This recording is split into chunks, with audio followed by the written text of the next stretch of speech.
Thank you for staying with me. It's TMI Tuesday, and I'm Philip Omo-Yupo.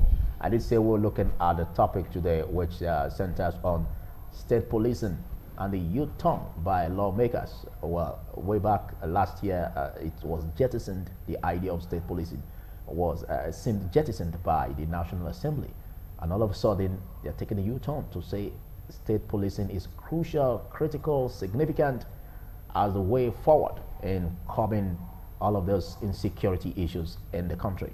Well, aside that, we'll also look at the RAPC, PDP, and SDP, alongside 36 other political parties that are taking a move to form an alliance. And this will be a first in the history of Nigeria to have 39 political parties coming together to form this alliance. Well, that will be the crux of our discussion today. But the first, which centers on state policing and the U-turn of lawmakers, I will be having seasoned analysts to discuss this with me, and a scientist in the midst of the analysts. And starting from my extreme left, I have an erudite, articulate, a young gentleman. He's known as Frank Ehiosun. Frank Ehiosun, I choose to call you a political scientist in this case. Good morning. Political analyst. Thank you. Quite a pleasure. All right, all right. And next, I have a clergyman, a public affairs analyst, worth his salt, and he's known as Francis Owaifo. Francis Owaifo has always taken time out to participate with us on such discussion programs. Thank you for coming. Good morning, thank you. And also, I have a legal practitioner. We call them the custodian of the law. All right, and he's known as Chima Williams. Thank you for coming. Thank you, Philip, for inviting me. Well, setting the right course for Nigeria to be well nourished and become a better country has been what we've always yearned for. And I'll start with you, Frank Ehiosun. Looking at the trend, what's happening so far concerning state policing, some are asking, why this recent U-turn by the lawmakers? In my opinion, it's quite interesting. Yes. Though I think relevant factors must be properly situated in the narrative. Like you asked a question a while ago, that what happened all of a sudden? That the same people, the same great lawmakers, barely 8 months ago or thereabout, because the process was towards the end of last year, when we were fine-tuning the arrangement, jettisoned the issue of state police. The way Daily Trust put it then, I recall, they said the bill was thrown out. Thrown out. It was raised on the 27th of September 2016 on the floor of the House of Rep by one of the honorables from the West. He moved the motion, it went through first and second reading. But unfortunately, when the Joint Committee arrangement came forward, it was one of the first bills, apart from a few others that they put aside, that were not due for consideration. Yes. And it wasn't just that it was thrown aside, it was overwhelmingly thrown aside by a majority of both those from the House of Rep and those from the Senate in the joint committee that harmonized their positions in terms of the constitutional review process. So it was a closed case? It was a closed case. And, you know, Nigerians had been taken aback to a large extent that how could such a vital line of discourse be put aside suddenly by this divergent group of representation? Nobody could convince the others to say, no, this is vital for discourse. But according to some folks, they say better late than never. The dynamics that changed, however, that led to the resolution of the Senate barely a week ago or thereabout, insisting that the issue should be prioritized, not just prioritized. The committee wasn't given I think, about 2 weeks, mandate to bring submit the report, so that they would fast track the process. I'm a bit pained, even though I'm happy that it's coming up. I'm pained because so much money was expended last year, possibly hundreds of millions. And now the exercise would have to be done again. In this case, for me, taxpayers are at loss as to resources being expended on the purpose it should have been expended for earlier, especially when such purpose was embarked upon across a number of other areas. That is on the side. Possibly, I was watching TV just now and I saw where somebody was running away with the mails from the Senate chambers. I said, could this be one of the factors that led to a rethink within the ambience of the National Assembly concerning state police? Because they could have imagined that there was a police department in the National Assembly, a very well-policed one in terms of population and armory and all what have you. How come a few gentlemen, or non-gentlemen in quotes, 3 or 4 thereabout, could access not just the National Assembly but gain entry into the Senate, remove the maize, the symbol of authority in the National Assembly, and carted it away, went through all the checkpoints? So I said, possibly that was a factor that made room for this, we think. But I'm pained because I see that as an unfortunate development. We should not wait for experience to make the right decisions. We must think through processes without waiting for experience to leave the marks and dents before we now reverse to start making adjustments. That's why I said that is my pain in this whole process. Yes. Now, coming back to this discourse, the issue of state police is not new. When Amechi was chairman of Governors Forum in 2012, specifically in June, he raised up the issue very cogently. Yes. In July of that same year, in 2012,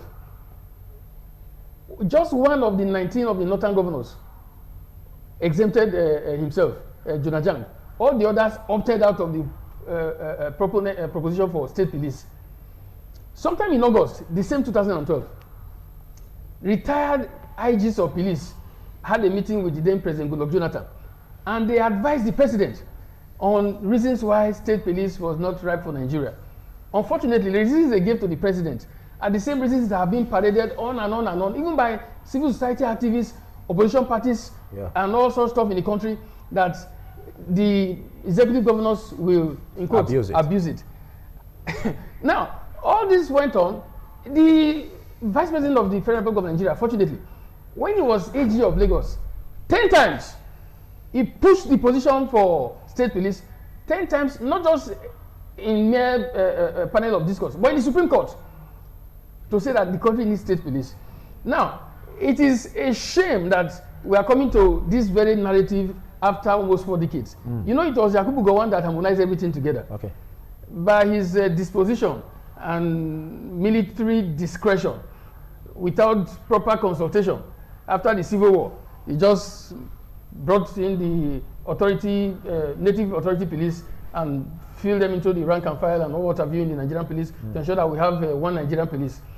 Since that time till date, the relevance of the Nigerian police has been called to question on and on and on in terms of functionality, capacity to perform what they are meant to do. And here we are today. I'm happy, like I said, even though I'm not happy on some other front, but I'm happy better late than never that presently the issue is being discussed, because experts have affirmed that the world over, Nigeria seems to be the only country where you have such a complex policing structure with such a medieval chain of command that is centralized. And it's a bundle of contradiction. I tell people, why do we have state laws? Those who say that they should not have state police, you have state laws, you have state departments, you have state agencies, you have state government. Now you have state laws, but you now bring federal police to come and enforce state laws. They enforce state laws, they sue us to federal courts or state, whatever the case may be. When the people are convicted, they are put in federal prisons. There is a bundle of contradiction in the arrangement that we practice presently in Nigeria, and it cannot be sustained. So it were better we had gone back to it much earlier. Okay. But better late than never, like I said earlier. That's my opinion. Okay, Francis Owifo, I know we've been on this discussion, and do you see it as coming rather too late for the federal lawmakers to make a U-turn on this? Well, to me, there is nothing too late about it, because it's better to do the needful, the right thing at the right time. Because, just as my brother said, we've been sitting on this for a very long time, and the system has not been working. So when you have a system that is very defective, you have a centralized police system that has at least its usefulness. It shows that as humans, we must sit down to reason, to say, where are we supposed to be? He gave a reason of what happened in the National Assembly where the maize was carted away. I also believe that there are other bigger reasons why the lawmakers has made a U-turn. And I believe that there are bated killings in this country. And the attitude of the IG, the present IG we have, and the way he has responded to calls from every place where you have killings, the way the late response and the way his attitude towards criminalities and bringing justice to bear, to me, that is paramount. Because when you have state police, it shows that the plus and its usefulness cannot be overemphasized, because you find out that there is a governor in the state, in northern state.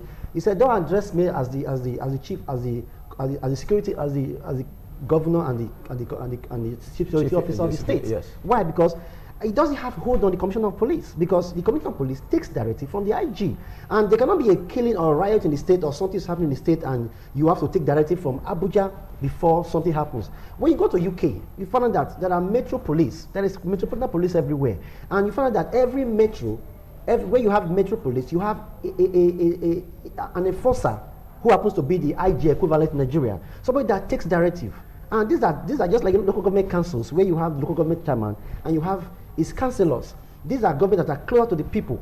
So also the policing of the state, because Nigeria is getting larger on a daily basis, is a complex state. You understand? Now we say we have about 200 million people, and you can't have, and police is just about about 400,000 Nigerians that are police. So I see no reason why we can't have an effective policing system whereby every state we have its own command, and you find out that crime and criminality we come to the barest minimum, because now we are still under a keg of a gunpowder. This is election. Election is just barely 8 months or 10 months from now. 8 months. And all you are hearing is, now there was a lorry load of ammunition that was impounded on route to Onitsha yesterday. And what are those ones for? It shows that people already strategizing, people already planning, dusting their voters card, they are dusting their barrel, they are dusting their guns, and we have a policing system that cannot checkmate these things. So state policing, to me, is rife. It's better discussed now, and it's better implemented now than never. Thank you. Chima, let's look at this issue logically, because we are looking at the aspect where some are saying that it's like setting the cart before the horse. A situation where you've not addressed the issue of the federal system of government, where there's no true federalism, as some say. Will it be right to bring about state policing without addressing that first? Well, first and foremost is that, for me, I think the timing is okay. The timing? Yes, because one is that, what is the essence of lawmaking? The essence of lawmaking is to check the situation on ground and then devise a means of correcting an anomaly in the society. Because after all, law is made to checkmate the excesses of the strong and then take care of, the weaknesses of the lower strata of persons. Okay. Now, of course, as my brothers have already laid the foundation, the agitation for state policing did not start today. It's passed through so many years. I started discussing state policing as a student, and now I'm almost getting to becoming a grandfather, and we are still discussing it. Okay, so, but what has changed? What has made it imperative that it should be looked at more critically now? If you check the trend of events, the killings. I mean, if we have command chains at the local level, people in each locality will have their own person that is closer to them that they will hold accountable for what happens immediately. Okay? Where the IG will be saying one thing, the commissioners of police will be doing another thing, Mr. President will be saying another thing. Okay? If for me, if an IG, if I am the president of this country, my IG defies my order and a life is lost, it's enough to fire that IG without recourse to anything. Okay? But we have here, we don't know what is happening. An IG will be saying a different thing, and instruction will be given, put an end to this. The Nigerian police force has the capacity, if they want to checkmate what is happening. Anyone that is talking of lack of capacity is not saying this truth. Okay. How come that our Nigerian police force when they go out for external activities, they are rated among the best in the world. And when it gets in country, you know, they are rated among the worst. So this is what we have to check. What is the missing link? Okay. And I think that at this point in time, except that I will equally look at it if the legislators are not playing politics. Because election is just by the corner.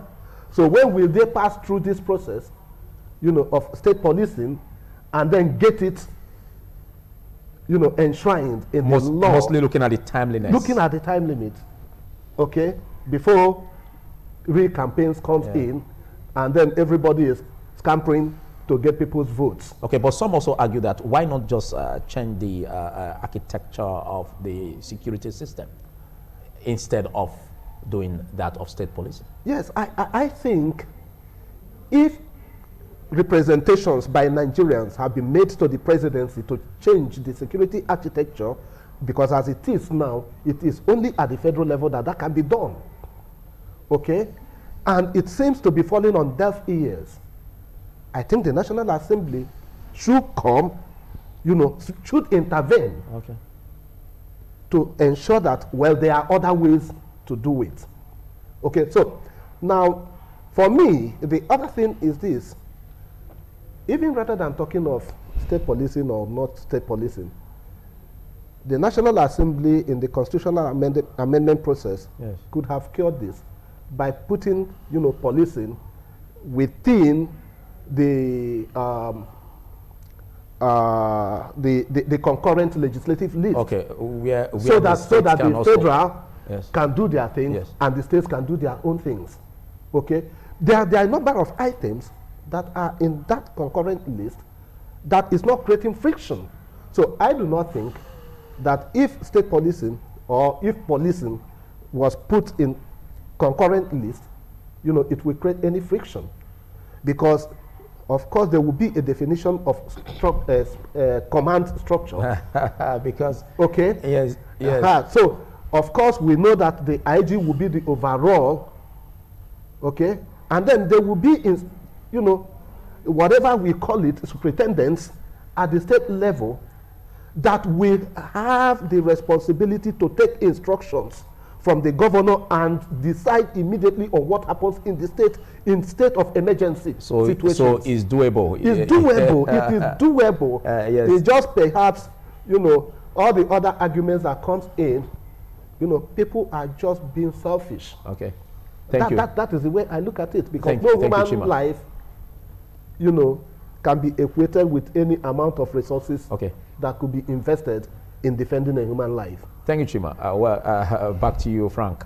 A lot of issues have been raised, and he just raised the issue of the possibility of having clashes and how to make their responsibilities distinct enough to avoid these clashes. We have the federal police, we have the state police, and how do we overcome these clashes, or how do we solve it? And that aside, we also look at the aspect of the true federalism, true federal structure that as a lot of people argue that it should have been addressed even before this aspect, because running a state police is not cheap, it's expensive. That is the main bone of contention. Okay. Talking about clashes, I possibly think it's in the realm of dreams conjecture, that people anticipate such possibilities. Why are there no clashes between federal and state government? They exist pari passu. It's supposed to be a reflection of the coordinate system that makes for federalism. They exist pari passu. What makes for a nation state is not the complexity of organograms. It is the supremacy of the law and the ability for it to be enforced. If not, but for laws would be close to nature, or Bayesian state of nature in quote, where life is short, nasty, and brutish.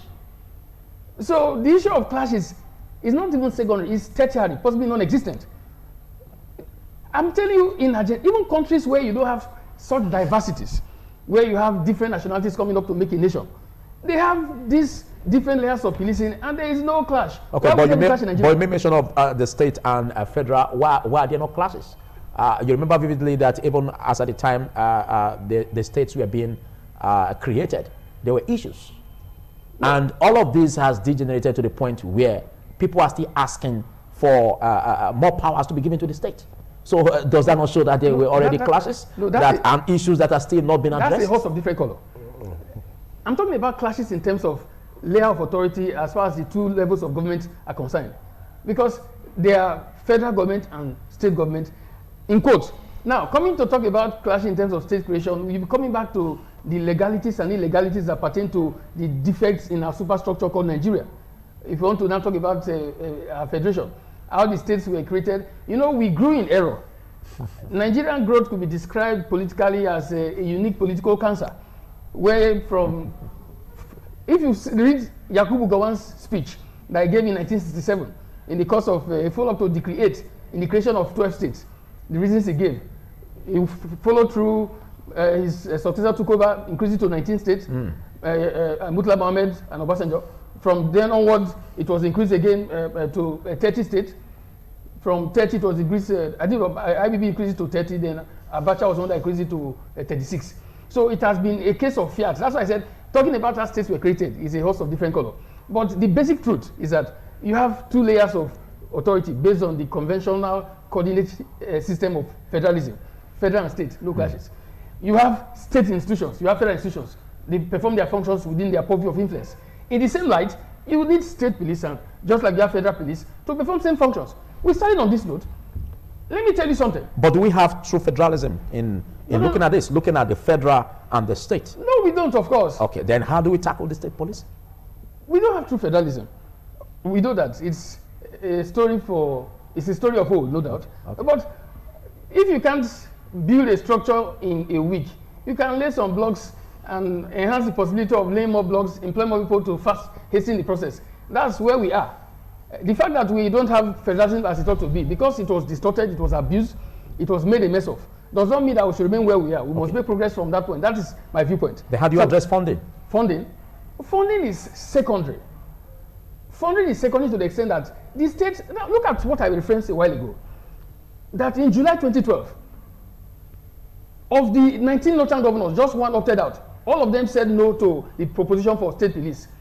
One of the states that opted out is the governor of that state that is now the chairman of Governors Forum. He is the one now championing the provision for state police. He's even the governor that said that they should not address him as chief security officer. You see my point? When it was convenient, they didn't look into the future. They were looking at the benefits of the moment, political convenience, the position that will appeal to a few, possibly pandering towards the center. But over time, experience has now compelled them to retract to the right path. I said earlier that any nation that depends on experience to make decisions will lag behind in development. The last time America did test of the possibility of survival in a nuclear war was in Obama's time. They've not had a nuclear war. Since 1976 till date, there have been more than 20 such exercises. Because you think about the possibilities. What if there's a nuclear war? And the Russians or the Chinese strike? How do we survive? How do we make sure that in anticipation, you prepare for the worst? That is the essence of critical thinking in government. I am saying that in Nigeria, governance is not accommodating that factor of critical thinking. You depend more of experience before, or things happening, little things become epidemics before you take decisions to stop what could have been stopped in the first place. That is the point I'm coming from. Now, coming back to state police. We have state government. Do you know that it will be a very big shame, just like we are coming to state police now, that the same issues that have been canvassed about federalism for so many years that we have been saying no to. Sorry, we have not been saying no to it. It's a few people that are within the circle of coordinating the past structure. Yeah, we still come up. That have tended towards opposing it. Yes. Now look at the pitiable thing. If a decision you could have taken 4 decades ago, you end up taking it now, is that not tantamount to underdevelopment? Development is not isolated the world over. By the fundamental dynamics of development, you must measure it against core factors. If you measure development against time in Nigeria, the bulk of what you call development will go by the prefix under development. Because what you can do in 20 years, you do it in, what you can do in 2 years, you do it in 20 years, you say you are improving. When another person in the same position, within the proximity of similar factors, we do same thing in 2 years, you are taking 20 years to do it. You suffer from underdevelopment, and I just hope we don't get to a point where Niger Republic, just like 2 years ago, one of the governors in the Cameroonian state, when he visited Adamawa, he promised them that I was going to help them with electricity to solve their problem. One state in Cameroon. I hope if we keep on with this rate of development, one day Niger Republic will not be coming to tell Nigeria. They will help us solve our security problems, help us with electricity. When some 40, 50 years back, we were termed the giant of Africa. Well, but all of this were featured in the confirmed report of 2014, and the present leadership jettisoned it. Jettisoned it. I wish I could situate it. I can't quite go by that phraseology. Is it implementing it? They're not implementing it, no doubt. Of course, they had a position from the outset. But do you agree, if I don't want to use the word jettisoned, swept under the carpet? Look at this, why I said I'm not saying jettison. The manifesto of the APC, if you x-ray manifestos of political parties since the Second Republic till date, the APC manifesto of 2015 is one of the richest. Now, holding them to account in terms of complying with the details of that manifesto is a host of different. It's another ball game. But I am telling you that that manifesto even has more vitals on some fronts than the provisions of the 2014 National Convention that you're talking about. Are you not talking about what is on paper and what is not being practical? You heard what I said. I said holding them to account in terms of enforcement is a host of different color. Okay. But the courage to put it in writing, to make it a campaign point for the people to be carried along is what's, as in, noting. Okay, which is a setback. Is that? Which seems a setback. It's not a setback. Okay. What considers a setback is the fact that you possibly have a lethargic citizenry who take anything as it comes and possibly not hold leadership to account. So leadership normally will try to do what they could, okay, but the world over, okay, there are very few cases where leadership goes out of the way to do magic, except for pressure from the basis of the masses. Okay, I'll come back to you on that. Let's look at this aspect, because at present, some states may not be able to fund it. Don't you see this in a logjam? Not be able to fund the state police? Yes. Well, if every state... Because there are some states that are still owing salaries. Yeah. So what should be done to make states financially enabled? Viable, yeah. Yes. I believe that when you have a way for something, there's always a way out for everything. Because now this is an emergency we are. We are on an emergency in this country. An emergency in the sense that state policing is what is going to curb this emergency. And now it is so right that we are discussing state police. So I believe that every state that is existing in this country, being whether they are not able to pay salary or whatever, to me, is more of they are not able to look beyond their resources, look beyond what they have. God has blessed every state. Every state. Do you mean look beyond what they have or what they are given? Or no. You see, most of these governors, what they do, they just look at what comes from Abuja, and they tend to be lazy about their resources. There are resources in our land that can be tapped in strategically. But I've forgotten the derivation formula, which is still a setback to a lot of states as they are agitated. I know that is the one they're talking about. So can you neglect that when it comes to funding state police? No, see, state police shouldn't that be beefed up? No, that is an issue. But to me, I believe that when state police comes to the fore, the fact that sits on allocations, however, certainly we still come up with beefing up of allocation to states.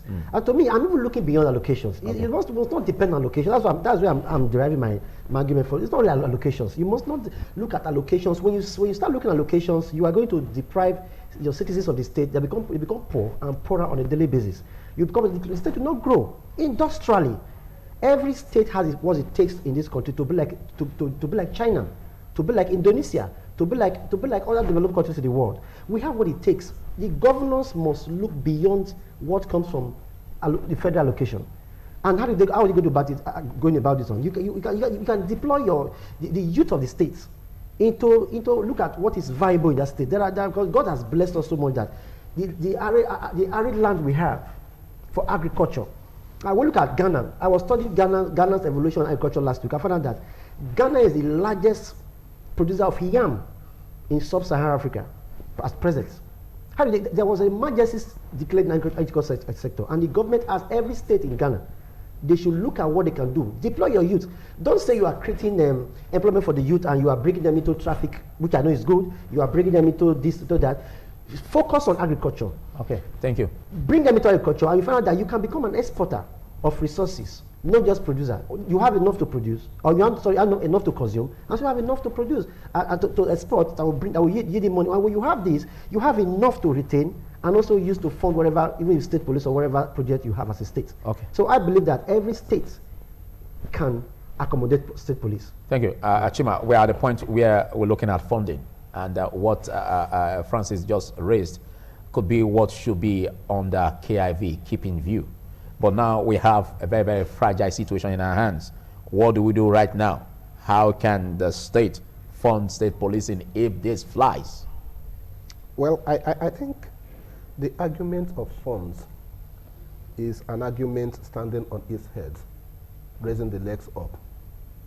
It's an abnormal argument because the resources in this country is enough to undertake whatever exercise to make this country great. Okay? Even from the FARC shared money, if state governments as well as federal governments begins to utilize the available resources accountably and resourcefully, we can accommodate whatever we need to accommodate. Okay?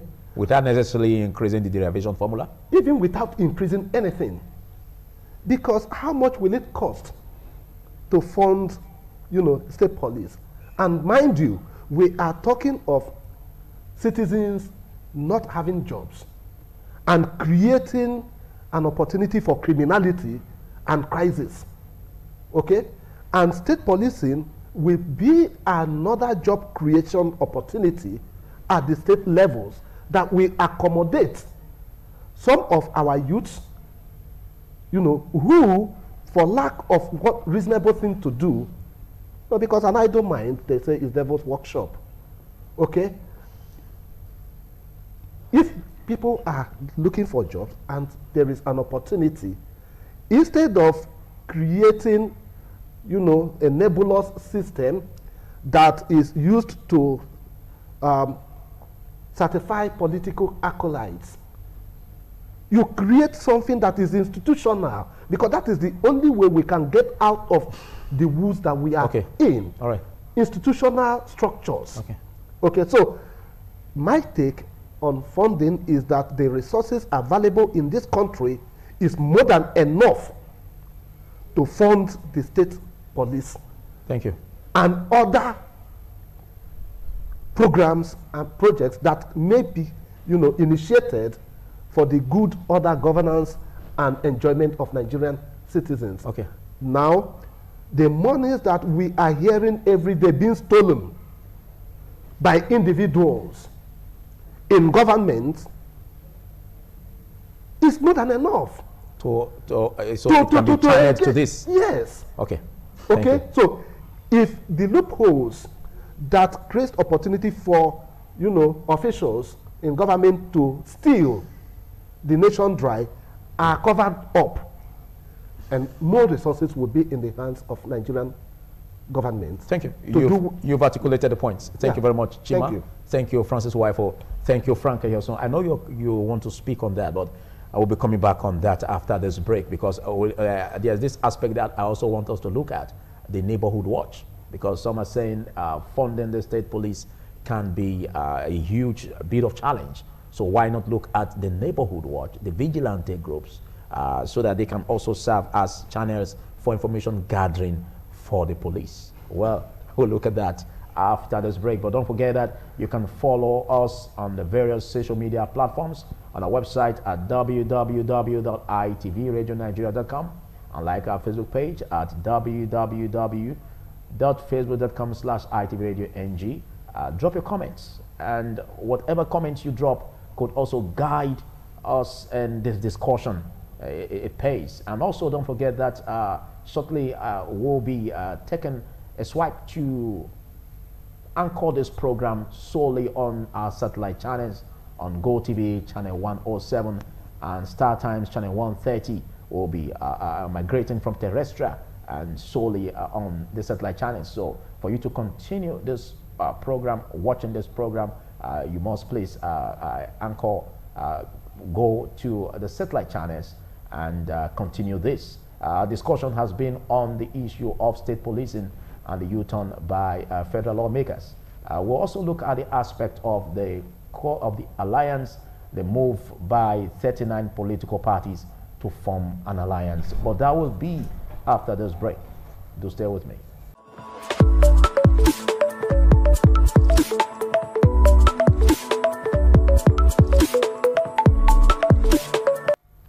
Thank you for staying with me still on This Morning on ITV. We're looking at the state policing and the aspect of the U-turn by the lawmakers, and quite vital is the issues emanating from some who argue that the neighborhood watch, the vigilante groups should be co-opted, and that could also serve as information gathering for the police instead of going on the way of state policing. What do you think about that, Frank? I think before I respond to that, I will just highlight a few points on the issue you raised earlier that my colleagues, the barrister, even spoke about, signing funding for state police. I think if the federal government is concerned, or some folks are concerned about funding for state police, like here, it's like standing logic on its head, in the sense that the state governments are the ones who are now clamoring for state police. You know, they have staffs, they have workers, they have departments and agencies. They take care of them. Funding state police is equally their priority. It's all about scale of preference. So many of the states now have what you call, like in Edo State we have ETMA, in Lagos you have LASMA. That is, in a sense, it's not police, no doubt, but it's a kind of policing, possibly in the transport sector. Yes. Because they know that it's a priority, they earmark funds for that purpose. Fund is never enough for anybody or any country anywhere the world over. It is priorities that determines how resources are allocated. So if the primary purpose of government is security, that's the first thing that is mentioned in the purpose of government. How would state not prioritize security against all other or before all other factors in sustenance? So funding for me is a secondary issue. Secondly, the Nigerian Federation as it is a disincentive for development. Now, Nigeria presently does not promote healthy competition. When you have a diverse society, one of the core factors that promotes development is healthy competition. And that is one of the essence of federalism by the system of government. Check out Nigerian history. The First Republic, when we had all the regions developing at their pace, is the best we have had in terms of development in this country. That was when we were not just at par, we were higher than so many first world countries today. Mention the likes of Singapore, Malaysia, Indonesia, South Korea, countries that are now first world countries. As at that time, we're higher than them. So I'm telling you that the system we practice presently, which unfortunately we'll see come back to what we have been clamoring for. It may just be as late as we have the state police discourse coming presently. It may come up late, but we'll still come back to it, which I think is unfortunate because right now there's disincentive for development. The revenue sharing formula we are talking about, the allocation, that is one of the anomalies of the defective federalism that we practice. Why does federal government create money? They now created a format by which they embark a sharing formula. They take 52.68% or thereabout, while the state and local government now share the other portions. What does happen? This same country started on a footnote. Our founding fathers who fought for independence, they discussed and they knew that these people are diverse, and they agreed. Based on our diversity, the system of government that can keep us together is federalism. That was what brought about federalism in the First Republic. And how is that practice? All the regions contribute a certain percentage to the center. Because you work hard to raise your revenue, that determines what you contribute to the center, 50% as at that time. Everybody was working at his pace, working very hard. But now nobody is working hard because every month you go to Abuja to collect what comes from the center. And the center does not work for it. This that comes from the center is actually the work of a few regions or the exploitation of some regions. So it is a disincentive for development. Unfortunately, it's one of the injustices in this country that is reflecting itself in all the protests you find in all the different whether militia group or Niger Delta protests, militias in the north or what have you. These are symptoms of the injustice inherent in a federative system. Now, coming back to this issue of neighborhood watch and stuff you talked about, it's like 6.5 dozen. In fact, it's like saying that, yeah, don't destroy local refineries. Every day we hear military destroy 1,500 refineries. They destroy 2,000 refineries. And you are wondering, so we have local refineries that can be destroyed, and yet we import everything we use from abroad. I'm not saying that they should be left per se. I'm just doing this comparison, but you are saying that there should be no state police, but we should resort to neighborhood watch and vigilante. Is that not state police in a sense? What led to all the neighborhood watch and vigilantes we have the country at large? It's because of the absence of state police, which was a contraption that was ensured in section 214 of the 1999 Constitution. Till date, even when they reviewed it last year, they only removed force from the Nigerian police. The provision of that portion of the Constitution still remains there, that the Nigerian police is the only recognized police. No other region, state, community, anywhere can have anything called police. But people in their own initiative set up vigilante, even in the Boko Haram region. Record has it that it was the vigilante that was set up that promoted the level of success that military got. Because one of the primary the foundations of policing is knowing the environment. Which this vigilante group really have a handle. Vigilante is saying that you don't want state police, you're looking for vigilante. What is vigilante? Is it controlled by federal government? It's not controlled either by state laws or community laws. I'm telling you that what you call vigilante and what have you is like calling 6.5 dozen. Let's have state police. See, what people are afraid of in state police, the abuse that people talk about, is there in federal police. We don't have time. We would have x-rayed the history of federal policing. We'll go back to even when the British set up what they call the special police branch. That as at that time was what anchored foreign intelligence in this country. On and on and on. The failures of the policing system. How it led to even the first coup that took place. How there was no information dissemination. We will explain all the failures that have been going on in this so-called system we call federal police. So I am saying that there is abuse everywhere. How do you checkmate abuse? Regulation. You make laws.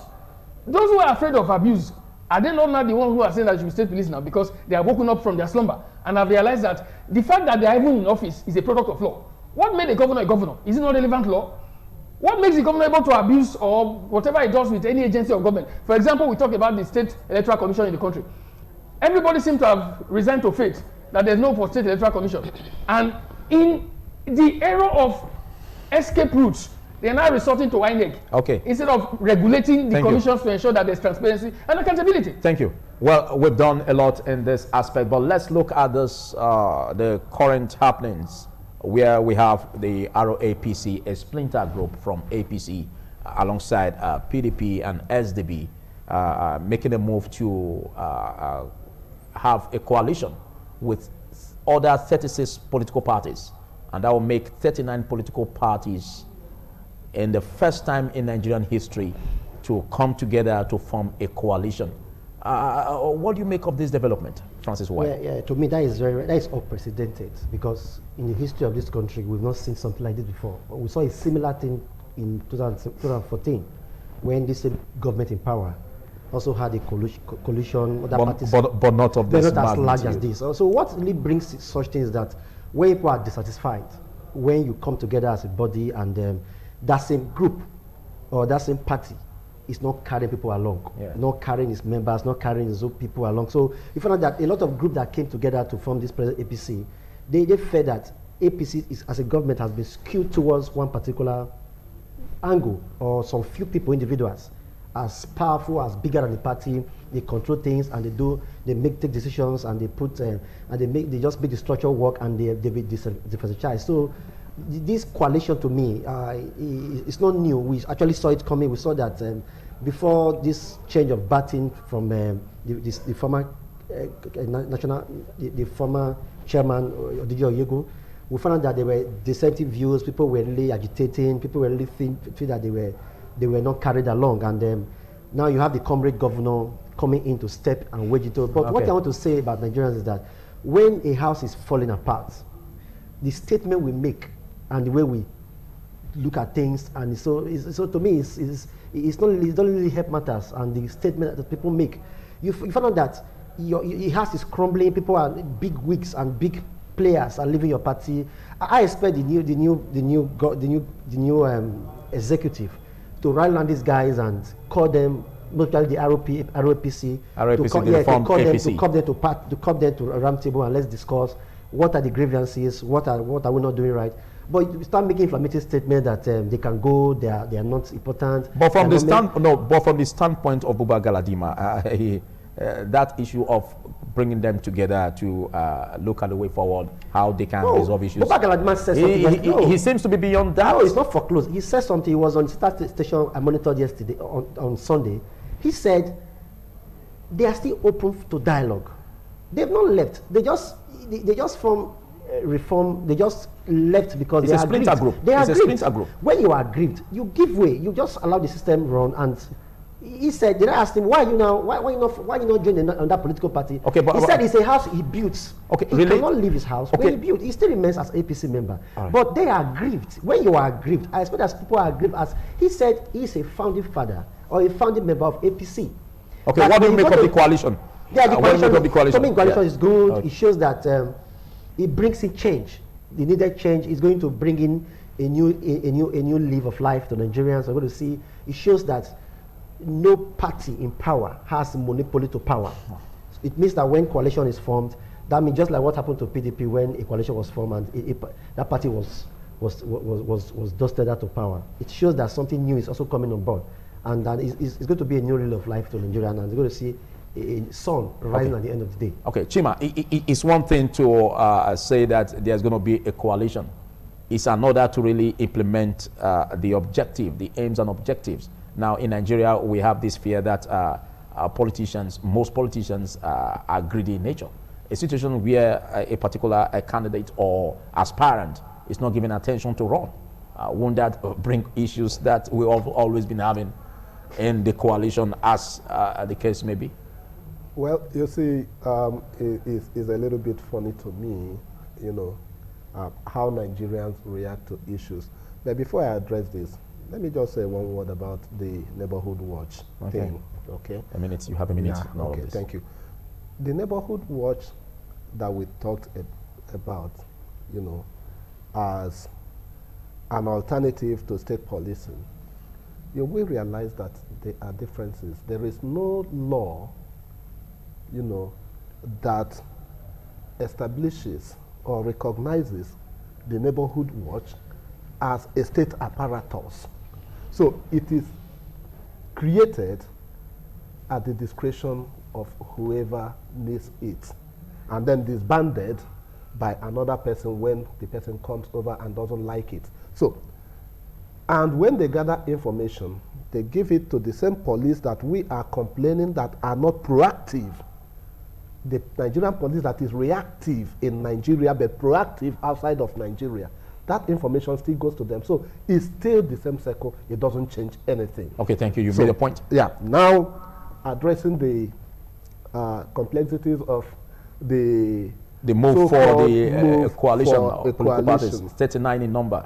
You see, if I follow what my brother have just said, Galadima has said he's a founding member of APC and that there is still discussion within APC.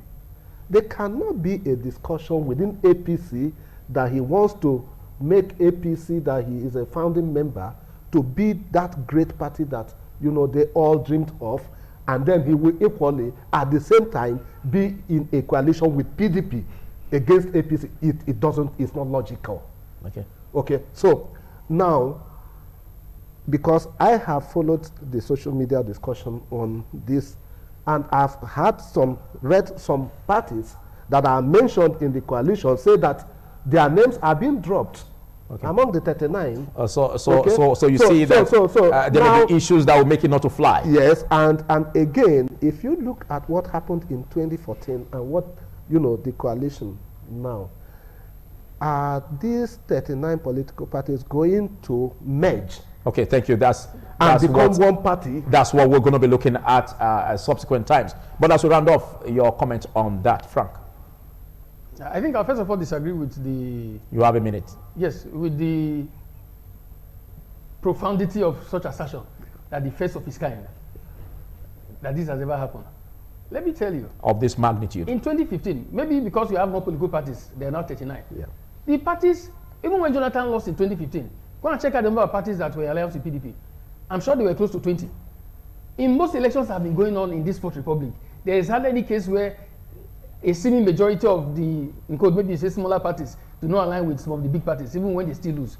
So the fact that 39 people are coming together is democratic, it's reasonable, it's good. Yeah, yes. But for me, there's nothing so unique.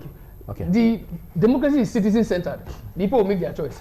Even if 100 political parties come together, it's Nigerians that will make a choice of who they want to lead them. Thank you. Thank you very much, Frank Eyelson. Thank you, Francis Uwaifo, and of course, Chima Williams for coming on this. Well, we call it a wrap on the discussion. Insurance segment is next. Do stay with me.